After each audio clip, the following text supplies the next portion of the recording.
Hello दोस्तों। ए और B किसी काम को 10 और 12 दिन में कर सकते हैं। ए और बी साथ मिलकर काम करना शुरू किया और 3 दिन बाद ए ने काम छोड़कर शादी करने चला गया। तो काम को पूरा होने में कुल कितना समय लगा?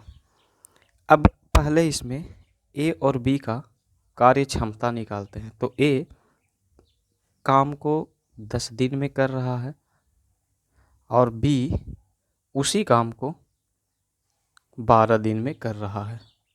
अब दोनों का मैं एलसीएम ले लेता हूँ। एलसीएम इसलिए लिया जाता है कि टोटल वर्क निकल जाए। तो 10 और 12 का एलसीएम 60 दिन, और ये 60 जो आया ये आया आपका टोटल वर्क। अब यहाँ से हम एफिशिएंसी निकालते हैं कि ए एक दिन में कितना काम कर सकता है। ए 10 दिन में टोटल काम कर रहा है और काम कितना है 60। तो ए एक दिन में 6 काम करेगा, यानी ए का एफिशिएंसी 6 आया और बी का एफिशिएंसी 5 आएगा। भागा दे देना है, उसके बाद एफिशिएंसी निकल जाएगा इधर से।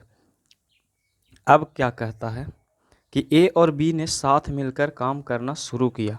तो अगर ए और बी दोनों साथ मिलकर काम करेंगे तो एक दिन में वो 11 काम कर लेंगे।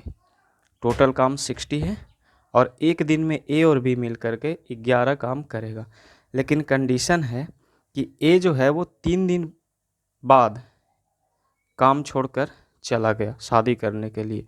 तो इसमें ऐसा करते हैं कि ए जो 3 दिन बाद जो जा रहा है इसको हम पहले ही चला देते हैं।